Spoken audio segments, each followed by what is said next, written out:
আসসালামু আলাইকুম। তানিয়াস কুকিং ইনভেনশনে সবাইকে স্বাগতম। আশা করি যে যেখানে আছেন সবাই ভালো আছেন। প্রিয় দর্শক, আজ আপনাদের জন্য আমের একটা খুবই মজাদার রেসিপি নিয়ে এসেছি। আজ আমি কাঁচা আমের রসভুরি তৈরি করে দেখাবো।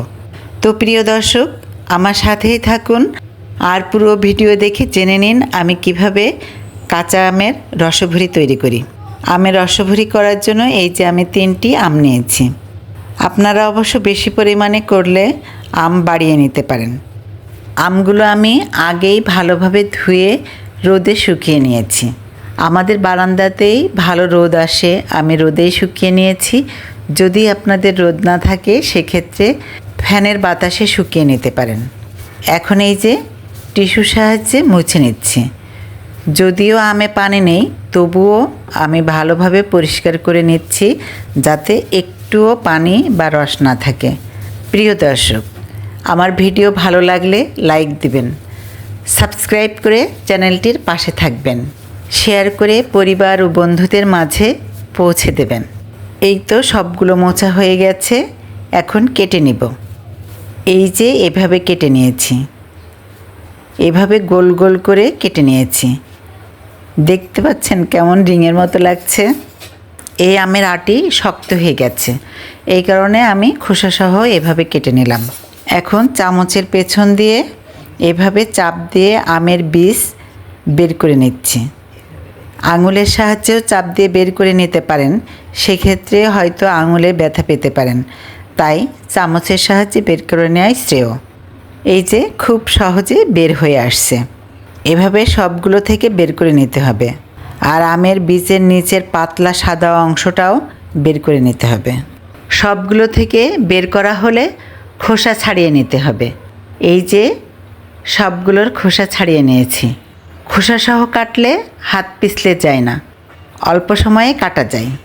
এই যে খোসা ছাড়ানোর পর এমন লাগবে। তবে আমের আটি শক্ত না হলে খোসা ছাড়িয়ে নিয়েও কাটতে পারেন। আর যদি আমের আটি শক্ত হয়ে যায় তাহলে আমার মতো এভাবে খোসাসহ কাটবেন, তাহলে খুব সহজে কেটে নিতে পারবেন। হাফ চা চামচ লবণ অ্যাড করছি, 1 টেবিল চামচ ভিনেগার নিচ্ছি। এখন এভাবে ধরে ঝাঁকিয়ে আমের গায়ে লবণ ও ভিনেগার মাখিয়ে নিতে হবে। চারপাশ ঘুরিয়ে ঘুরিয়ে ঝাঁকিয়ে নিতে হবে। এই তো সব আমের গায়ে মাখানো হয়ে গেছে। 10 মিনিট এভাবে রেখে দিতে হবে। এবার চুলায় একটি প্যান বসিয়েছি। প্যান গরম হলে 3 খণ্ড দারুচিনি ও 4টি এলাচ নিচ্ছি। এখন চিনি অ্যাড করছি। 3টি আমের জন্য 2 কাপ চিনি নিচ্ছি। আমের রসভুরির জন্য চিনি একটু বেশি লাগবে, তাছাড়া আমটা কিন্তু খুবই টক, আর এই রসভুরির জন্য টক আমটাই লাগবে। হাতুড়ের সাহায্যে নাড়াচাড়া করে দিব। চিনি গরম হওয়া পর্যন্ত অপেক্ষা করতে হবে। মেল্ট হওয়ার আগেই এমন দলা দলা হওয়া শুরু করলেই সেই লবণ ও ভিনেগার দিয়ে ম্যারিনেট করে রাখা আম অ্যাড করছি। 10 মিনিট ম্যারিনেট করে রাখাতেই কিন্তু অনেক রস বের হয়েছে। এখন হাতলের সাহায্যে নাড়াচাড়া করে চিনি আমের গায়ে মাখিয়ে নিতে হবে। 2 থেকে 3 মিনিটের মধ্যেই কিন্তু চিনি গলা শুরু করবে। এই যে দেখতে পাচ্ছেন চিনি কিন্তু গলা শুরু হয়ে গেছে। এভাবে একটু উল্টিয়ে দিতে হবে, প্রতিটা আম উল্টিয়ে দিতে হবে।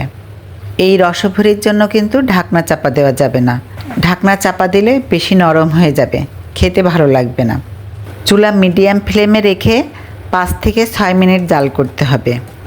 6 মিনিট পর চুলা লো ফ্লেমে রেখে 2 থেকে 3 মিনিট জাল করতে হবে।